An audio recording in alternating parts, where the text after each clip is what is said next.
And as far as masks goes, I understand telling the public they do not work. Because one, there's a shortage for healthcare workers, but the reality is for people in close contact with sick people, the N95 mask has been proven to be effective in some very big studies in China. And obviously people in close contact could get those droplets on them. So those people like healthcare workers, don't need masks. But then as you walk around the street, what is your chance that someone gets their sneeze droplets on you, right? So a mask is not very effective and it has to be worn correctly.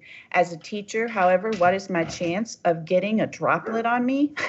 I have to say it happens every day, I'm sure. And now they're saying it can be on money. How many papers are turned into me a day, typically?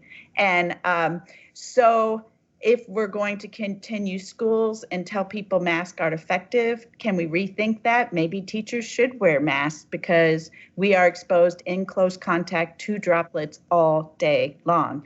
And so it's not that masks are not effective. So I'm also a little tired of that message, because if they were not effective, then the person doing my test would not have had on a full face shield, mask, etc.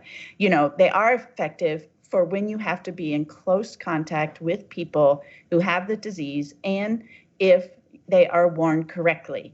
But they are in short supply, so they do not want people, hanging on to them. As an immune compromised person, I tried to order an N95 mask online, and 10 of them were going to cost me $274, and I would get it in April.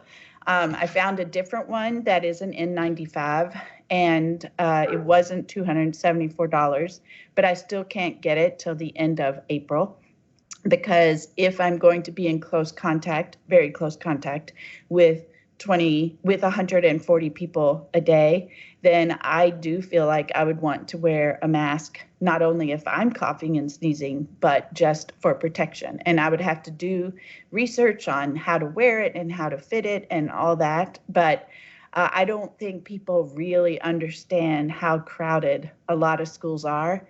And there is no way to do social distancing. I probably have the smallest class in my school for a regular ed teacher. So some teachers actually do spread out their kids a little bit. My kids have to be elbow to elbow to elbow, and I have to be right there with them. And so since schools are going to remain open no matter what is pretty much the message I'm getting, then I'm thinking, we need to then admit the risk we're taking and the conditions we teach in, and maybe we need protection just like healthcare workers. But since there's a shortage, I think the healthcare workers probably need them first or do need them first.